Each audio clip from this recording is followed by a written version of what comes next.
All right, hi everyone. My name is Cody Phelps, she, her, hers pronouns, and I'm the Student Activities Coordinator in the Student Life Office at Front Range Community College Boulder County Campus.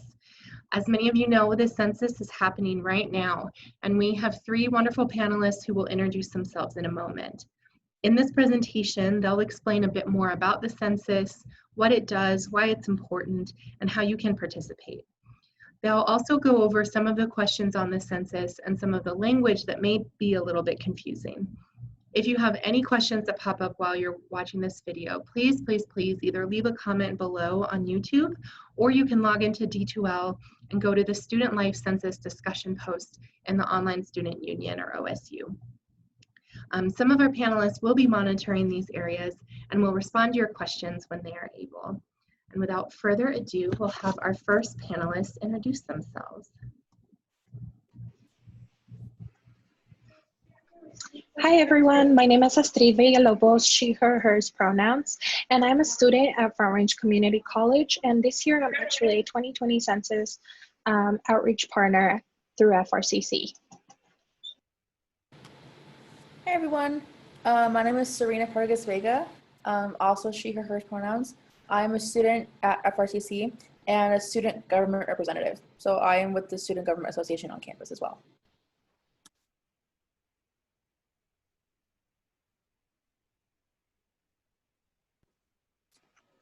Hey everyone, I'm José Garcia-Madrid. Pronouns, as you can see, are he, him. And I work with Boulder County doing census outreach with the LGBTQ community. Great, so before we begin, we do want to let you guys know that this is a presentation by students and it's for students. Next. Great, so let's begin. What is the 2020 census? The 2020 census is a count that counts every person in the United States and the 5 US territories. This count is mandated by the Constitution and conducted by the U.S. Census Bureau, a nonpartisan government agency, and it counts the population that is living in our country. Next slide, please. So just why we conduct this count. The census is really important because it provides a lot of critical data. It provides information that lawmakers, business owners, teachers, and many others use to provide daily services, products, and support for you and your community. Every year, billions of dollars in federal funding go to hospitals, fire departments, schools, roads, and other resources that are based on the census data. The census also determines the number of seats each state will have in the U.S. House of Reps, as they are used to draw congressional and state legislative districts. It's also important because it provides information about your community. Next slide, please. So the census shapes our education in many ways, and it's really important for every single student in Front Range Community College to be counted. One of this can be that if you are planning to continue your education every year, Pell Grants make it possible for millions of students to continue their education beyond high school. The federal government uses census data to help plan billions of funding for federal Pell Grant programs. Another way that this can be important is if you're commuting. So you'll eventually have to commute or go to work, or finally, once COVID-19 is over, we'll be going back to Front Range Community College.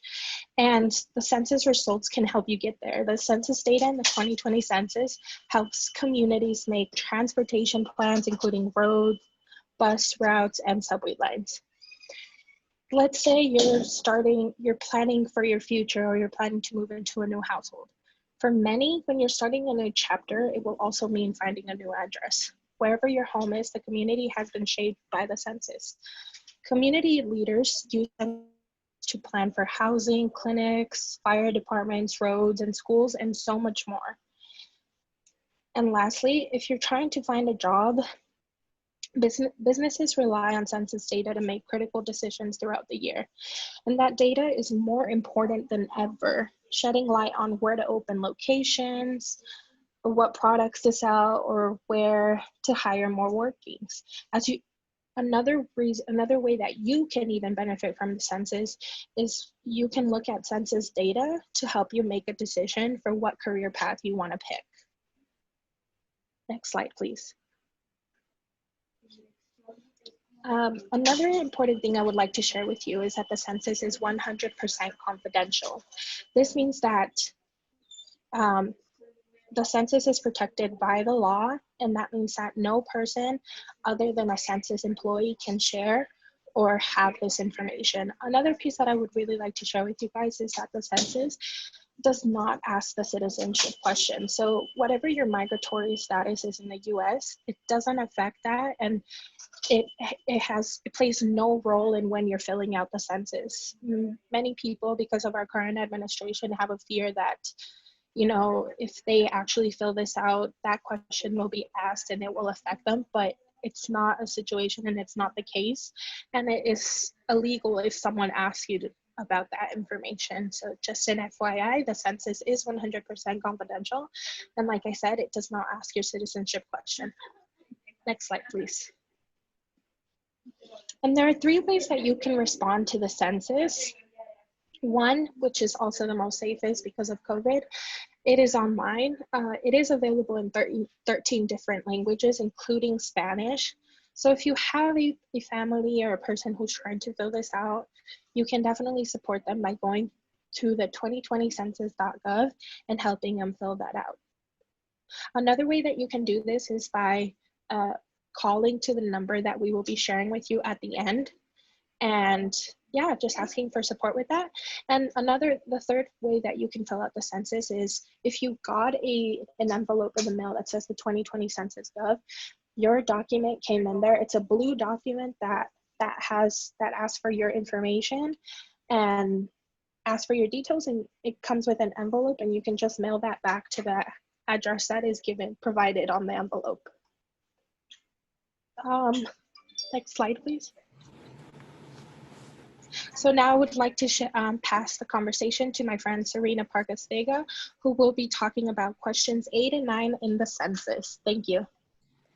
Thanks, Astrid. All right, so as she said, I'm going to be covering origin, race, and ethnicity in the census. So the origin piece first. So why does the census ask about Hispanic origin? The main reason, as with most of the other topics we're covering today, the census is looking for budget and demographics. Different agencies and organizations use data for this for a myriad of reasons. An example of this is marketing. So for example, like stores will look at their regional census data to determine what kind of products they want to sell consumers in their stores. So how do they categorize different ethnicities under the Hispanic, Latino, or Spanish umbrella? So if we'll go to the next slide, please. Thank you. If you'll refer to the right side of my screen, so number 8, it says, is person of Hispanic, Latino, or Spanish origin. So if you do not identify in that category, you would just say, no, I am not of Hispanic, Latino, or Spanish origin. If you do, you would mark whichever box applies to you. So for example, in my,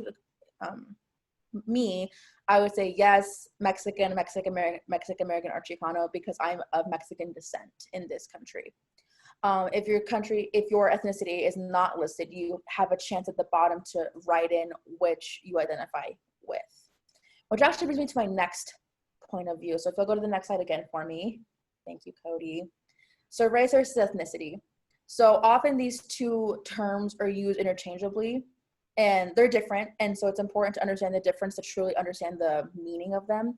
So race is actually a category of humankind that shares certain distinctive physical traits, whereas ethnicity is large groups of people classed according to common physical, national, tribal, religious, linguistic, or cultural backgrounds. So really, race is like that broad umbrella category. Ethnicity falls under that, and it's more personal. Ethnicity is more of like a self-identity. And if actually you can go back to the previous slide for me, Cody. Thank you. So if you refer down to the right side of my screen, number 9. So what is a person's race? That is question number 9 on the census. So you would mark whichever umbrella you fall under, and then in the written boxes, you would write how you fall under that umbrella.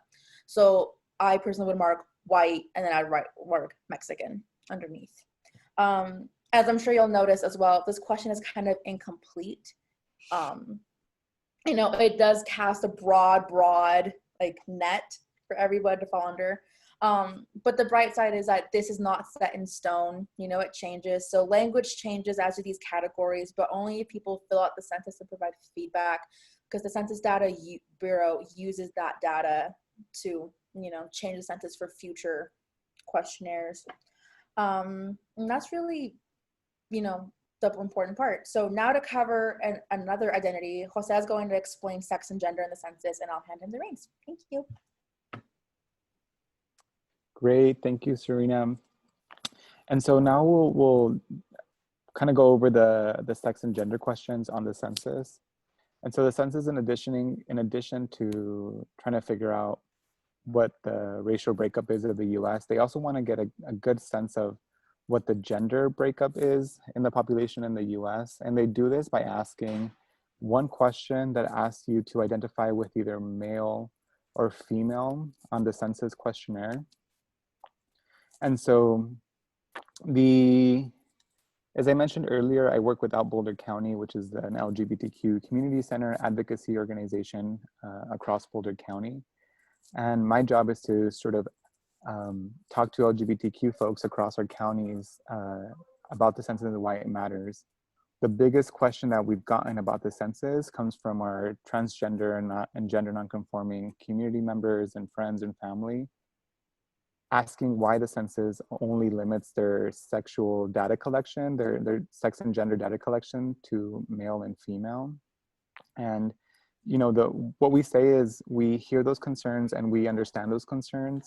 We know that our LGBTQ communities are a lot more diverse and vary so much in gender.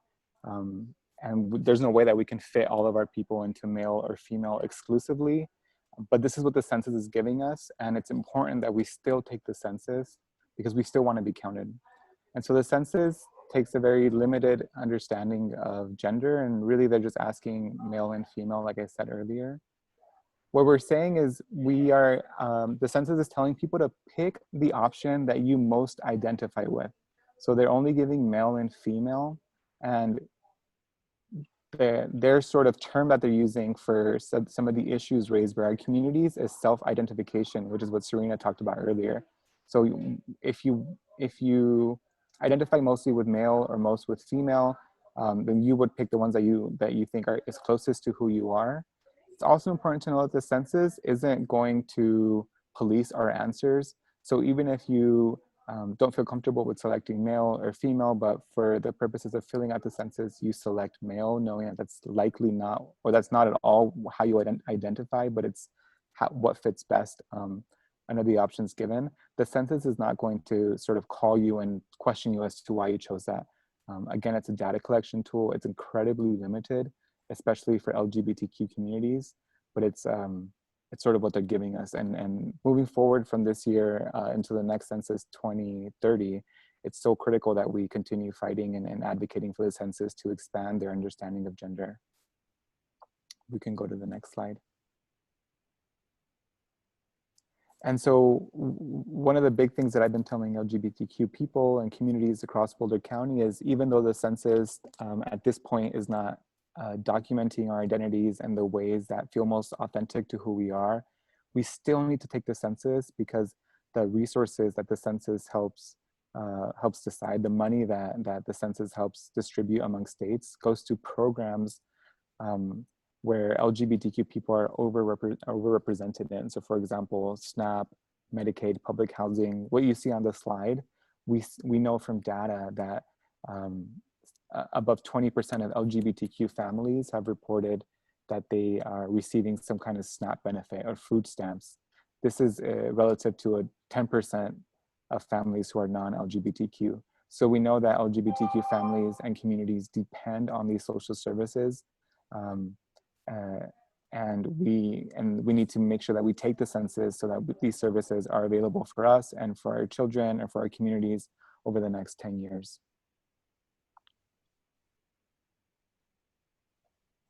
So, you know, again, if the census is not just about social services and funding, it's also about representation. And so the census, as was mentioned earlier, helps decide part of our representation in Congress, specifically in the House of Representatives. Colorado stands to gain 1 seat if we have an accurate census count. An accurate census count means that you, your family, your friends, your community actually take the census and talk to your friends and family about taking the census. And so this is an issue that's definitely important for LGBTQ communities, making sure that the people in Congress not only fairly represent our population, but also represent our values. And the more people who we have in Congress, the closer we can get to representatives and elected officials who stand for what we stand for. If you want more information about why the census specifically makes sense and matters to LGBTQ communities, we're part of a national advocacy census group called, the campaign is called Queer the Census. It's headed by the LGBTQ Task Force. So it would just be the taskforce.org/queer the census. They have a lot of information, a lot of details and data broken down by state with the lens of LGBTQ sort of rights and advocacy.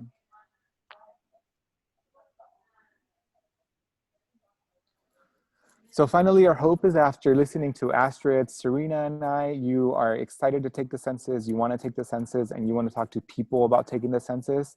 So there are 3 ways that we hope you can join us on our mission to make sure that Colorado is accurately and strongly represented in this upcoming census, the census we're currently in. The first one is to fill out the census today.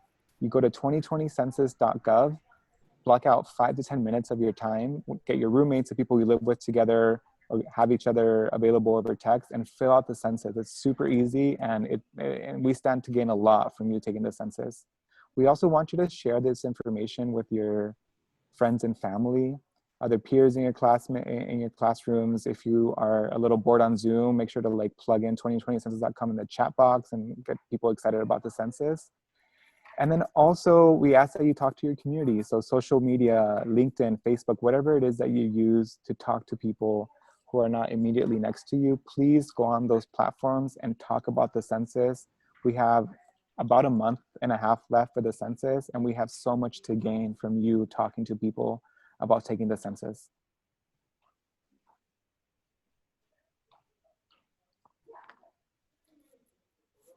And then Astrid and I are available. Astrid, do you want to talk some more about how people can get can contact us? Yeah, definitely. So we've included our email address here. I included mine and Jose's in case you guys have any questions or you just want to follow up with us about any concerns you might have with our community. And again, if you guys want to get more information, definitely go to 2020census.gov website like Jose mentioned earlier.